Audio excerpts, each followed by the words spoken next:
जय श्री कृष्णा। राधे राधे। आइए सुनते हैं गुरु पूर्णिमा की यह कहानी। एक बार की बात है, नारद जी विष्णु भगवान से मिलने गए। भगवान ने उनका बहुत सम्मान किया। जब नारद जी वापस गए तो विष्णु जी ने कहा, हे लक्ष्मी, जिस स्थान पर नारद जी बैठे थे उस स्थान को गाय के गोबर से लीप दो। जब विष्णु जी यह बात कह रहे थे तब नारद जी बाहर ही खड़े थे।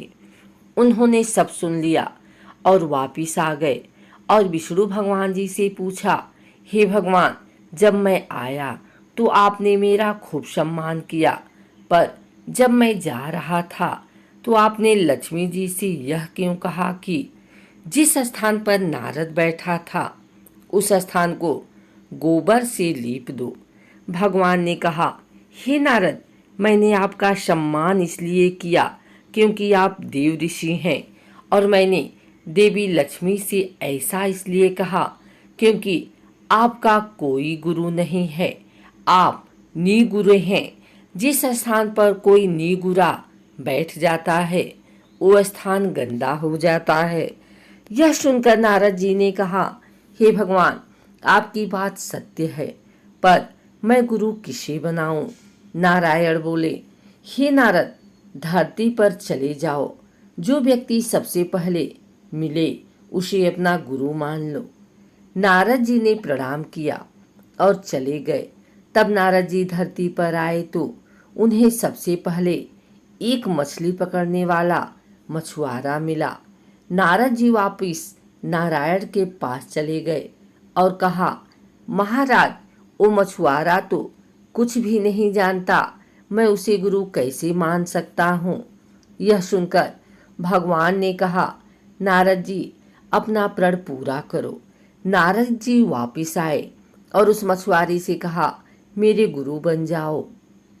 पहले तो मछुआरा नहीं माना, बाद में बहुत मानने से मान गया। मछुआरे को राजी करने के बाद नारद जी लौटकर भगवान के पास गए और कहा, हे भगवान, मेरे गुरुजी को तो कुछ भी नहीं आता, वे मुझे क्या सिखाएंगे? यह सुनकर विष्णु जी को क्रोध आ गया और उन्होंने कहा, हे नारद, गुरु निंदा करते हो, जाओ, मैं आपको श्राप देता हूँ कि आपको 84 लाख योनियों में घूमना पड़ेगा। यह सुनकर नारद जी ने दोनों हाथ जोड़कर कहा, हे भगवान, इस श्राप से बचने का उपाय भी बता दीजिए।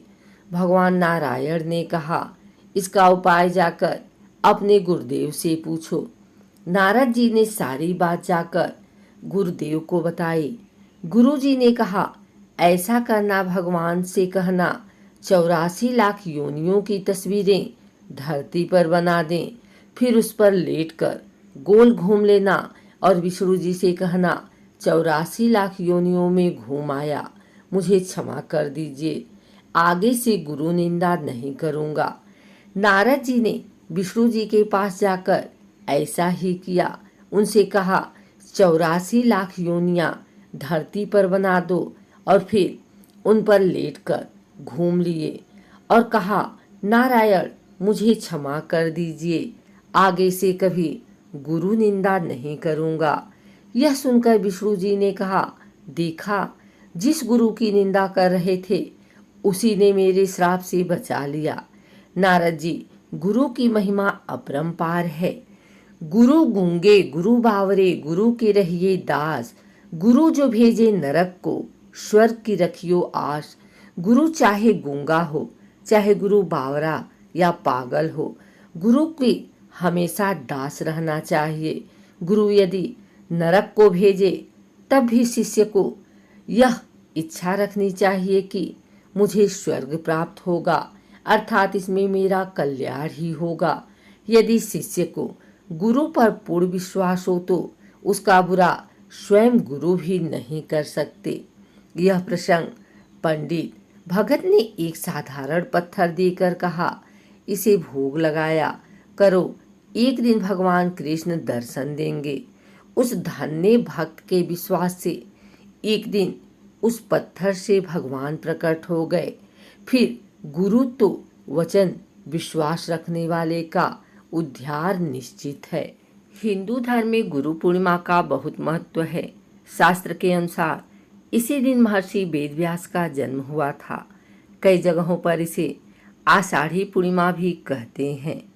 इस बार गुरु पूर्णिमा का व्रत 3 जुलाई यानी कि आज रखा जा रहा है। हिंदू धर्म में गुरुओं को देवता से भी ऊंचा दर्जा दिया गया है, इसलिए यह दिन भारतीयों के लिए बहुत खास होता है। गुरु पूर्णिमा के दिन लोग महर्षि वेदव्यास जी की पूजा करके अपने गुरुजनों का भी आशीर्वाद लेते हैं। ऐसा कहा जाता है कि इस दिन गुरुओं की पूजा करने से उनकी विशेष कृपा प्राप्त होती है। यदि आप भी गुरु पूर्णिमा के दिन व्रत रखकर अपने गुरुजनों का आशीर्वाद पाना चाहते हैं तो गुरु पूर्णिमा के दिन गुरु पूर्णिमा का कथा अवश्य सुने। कथा के अनुसार महर्षि वेदव्यास जी को भगवान विष्णु का अंश माना गया है। वेदव्यास जी की माता का नाम सत्यवती और पिता का नाम ऋषि पराशर था।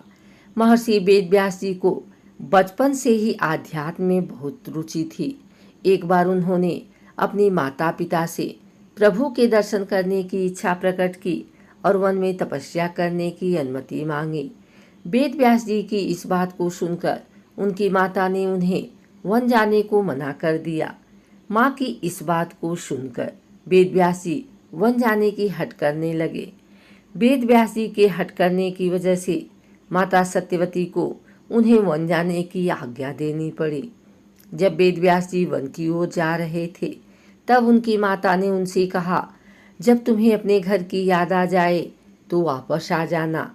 माता के इस वचन को सुनकर वेदव्यास जी वन की तरफ चल दिए। वन में जाकर वेदव्यास जी कठोर तपस्या करने लगे। भगवान के आशीर्वाद से वेदव्यास जी को संस्कृत भाषा का ज्ञान हो गया। इसके बाद उन्होंने वेद, महाभारत, 18 महापुराणों एवं ब्रह्मसूत्र की रचना की। लोगों ने वेदों का ज्ञान देने की वजह से आज भी इन्हें गुरु पूर्णिमा के दिन प्रथम गुरु के रूप में याद किया जाता है।